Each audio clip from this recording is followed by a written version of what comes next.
This is why you need to hear the tale of the Magi's journey. It's more than just a trip. It's a divine adventure. Meet Melchior, Gaspar, and Balthazar. Guided by a star, they journeyed from Persia, India, and Arabia, bearing gifts of gold, frankincense, and myrrh. Through deserts and danger, they followed a heavenly sign to Bethlehem. Their faith and determination brought them to witness the newborn king. The story of the Magi's journey is a testament to unwavering faith and divine purpose. Our personal record keepers came to log the birth of this Elohim into flesh. For we did watch the skies for many years to this date when the great Tammuz or Haru would return in flesh for the salvation of all flesh. And every spirit that confesseth not that Yashua is come in the flesh is not of God. And this is that spirit of Antichrist, whereof ye have heard that it should come. And even now already is it in the world. Ye are of God, little children, and have overcome them, because greater is he that is in you than he that is in the world. They are of the world, therefore speak they of the world, and the world heareth them. Our loggers, namely Balthazar, who headed 4, and Melchior, who headed 4, and Gaspar, who headed 4. Garugiel, also known as Balthazar, also Balthazar, Bithysaria, is the 4th of the 24 elders. Melchior, also known as Azabugel, and Azagugel is the 3rd of the 24 elders.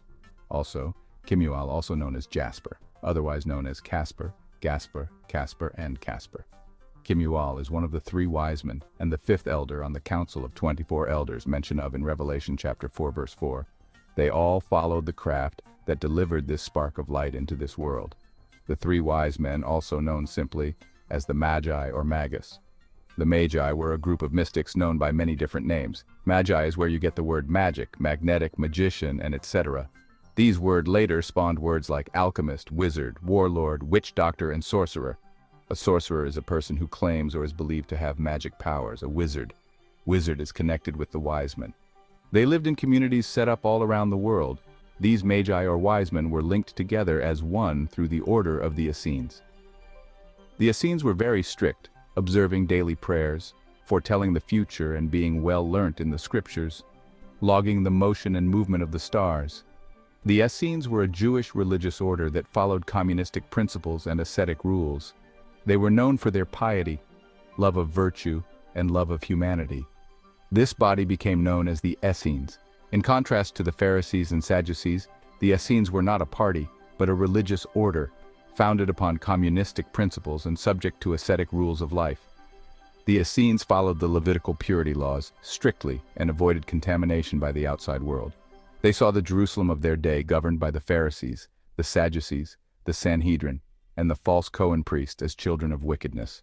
Thus, they removed themselves to the mountains of the Jordan to form the New Jerusalem, Mount Zion. They received their laws from Leviticus, one of the scrolls received by Moses. They kept themselves isolated and lived for, of, and by each other.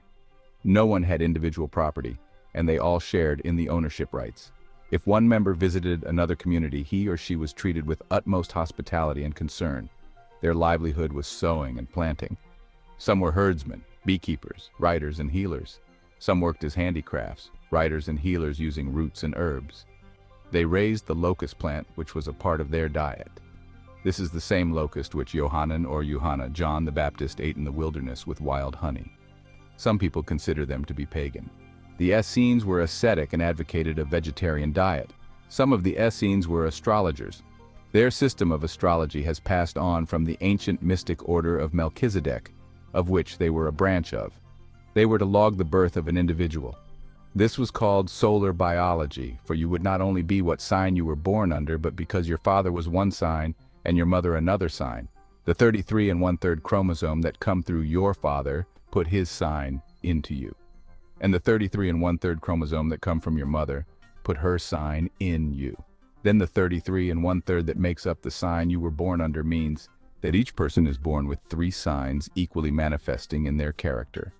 Solar biology refers to the process where living organisms, primarily plants, use sunlight through photosynthesis to convert solar energy into chemical energy, essentially creating food for themselves by capturing photons from the sun and using them to power chemical reactions within their cells, allowing them to grow and thrive.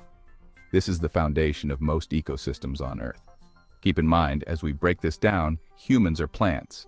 The primary process in solar biology, where plants use chlorophyll within chloroplasts to absorb sunlight, a green pigment in plants that acts as the key molecule for capturing light energy from the sun. When sunlight hits chlorophyll, it excites electrons, which are then used to power chemical reactions that create energy-rich molecules like ATP and NADPH. The series of chemical reactions that use the energy from ATP and NADPH to fix carbon dioxide into organic molecules like glucose. Since plants are the primary producers using solar energy, they form the base of the food chain, providing energy to herbivores and subsequently carnivores. In a biological photovoltaic system, electrons generated by photolysis of water are transferred to an anode. A relatively high potential reaction takes place at the cathode, and the resulting potential difference drives current through an external circuit to do useful work. The Essenes believed in selective birth for selected characters. So the Essenes were holders of great mysteries within their order, and much symbolism was used within their community. Balthazar, meaning save the life of the ruler, was a Cushite from the tribe of Noah. This tribe was situated in Ethiopia. Balthazar traveled with 4 of his students from Ethiopia, namely, Zarwandad, son of Artaban, Hermisdad, son of Sitaruk, Gushensaf, son of Gundafar, and Arshak, son of Miharuk. The next group was headed by Gaspar, meaning treasure. Gaspar was from Persia. He was of a mixed seed. He brought 4 of his students as well. They were Miharuk, son of Huhan, Anshirish, son of Hasban, Sardalah, son of Baladan, and Mirzdash, son of Bildaran. The third of the leaders of the wise men was Melchior, meaning ruler of light. Melchior was from the city of Midian. He was a student that sat under Melchizedek, of which Yashua was a part of as well, all belonging to the ancient mystic order of Melchizedek, who was after the order of Aliyun El, the Most High. This Melchior was also accompanied by 4 of his students. His students were Zarwandad, son of Warswas, Iriahu, son of Khusrau, Artashish, son of Huliti, and Ashtun Abudan, son of Shishrun. The secret names of the 3 wise men and the Star of Bethlehem.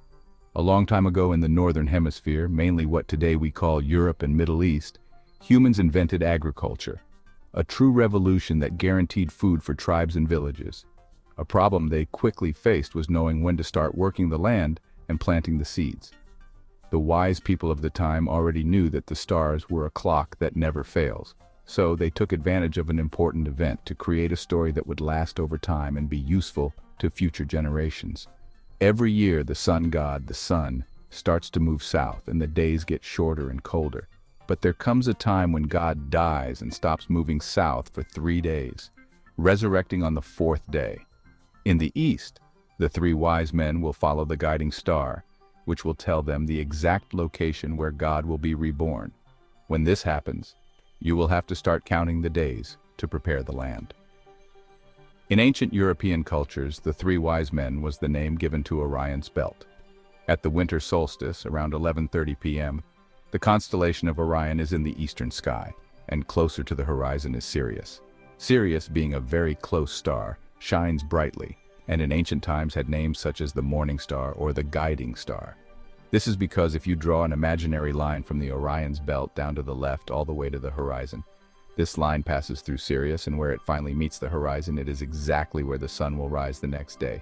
It marks the spot where God is reborn, so now you know. These are some of the secret names of the 3 wise men are Analtak, Analam, and Mintaka, which are the modern names of the stars in Orion's belt.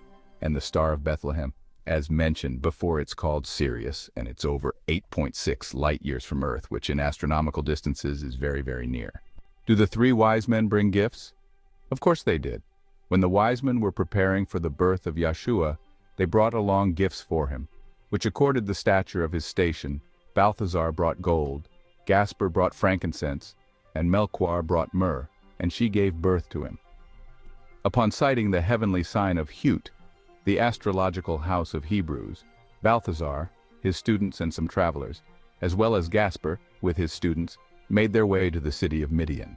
They were made aware that once they reached this city, Midian, another sign would be given to guide them to Yashua. Now the journey from Ethiopia to Midian was 600 miles, and the journey from Persia to Midian was 650 miles. A journey indeed. They picked up a large number of stragglers along the way, a number of soldiers, warriors, and visitors who were eager to meet the Anointed One. So they accompanied the caravan to Midian. The majority of the people in the caravan traveled by camel because most of the journey took place across the desert. Let me teach you a little about camels. Camels are large, strong desert animals. They are able to travel great distances across the arid deserts with small amounts of food and water. Camels carry their own food supply on their back in the form of a hump of fat. This hump provides energy for the camel if food becomes scarce.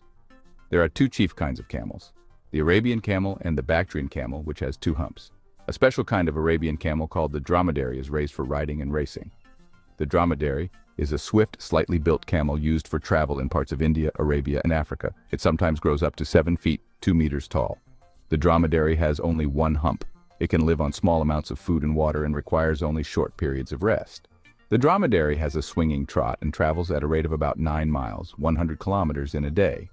The camel has always been of great importance to the desert traveler because of its ability to walk on the sand without sinking, and can carry heavy loads as much as 1,000 pounds or 450 kilograms. Keep in mind, we have an astrological perspective on this as well. The astrological perspective is the belief that the positions of celestial bodies at the time of a person's birth affect their personality, mood, and environment. Astrologers create horoscopes based on a person's birth date. The horoscope is a map of the heavens at the time of birth, showing the positions of the planets, stars, and other celestial bodies. The relationships between the planets are called aspects and are interpreted to provide insight into a person's personality. An astrological perspective is a way of viewing the world by interpreting the positions of celestial objects.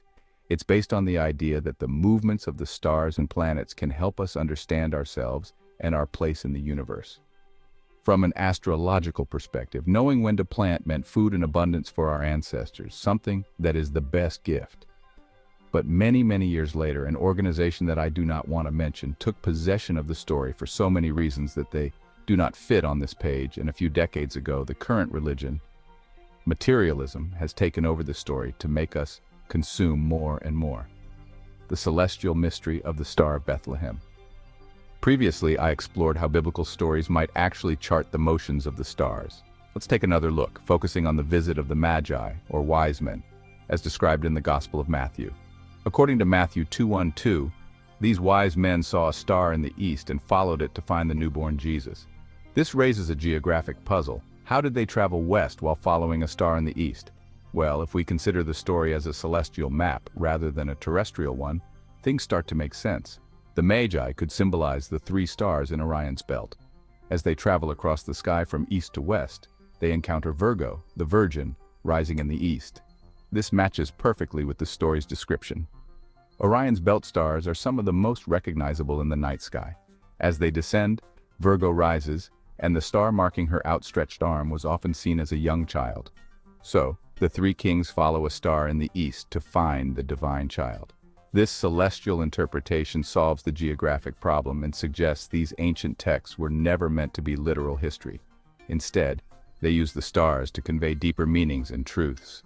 Now, around this time of year, you can go out and see Orion and Virgo in the night sky.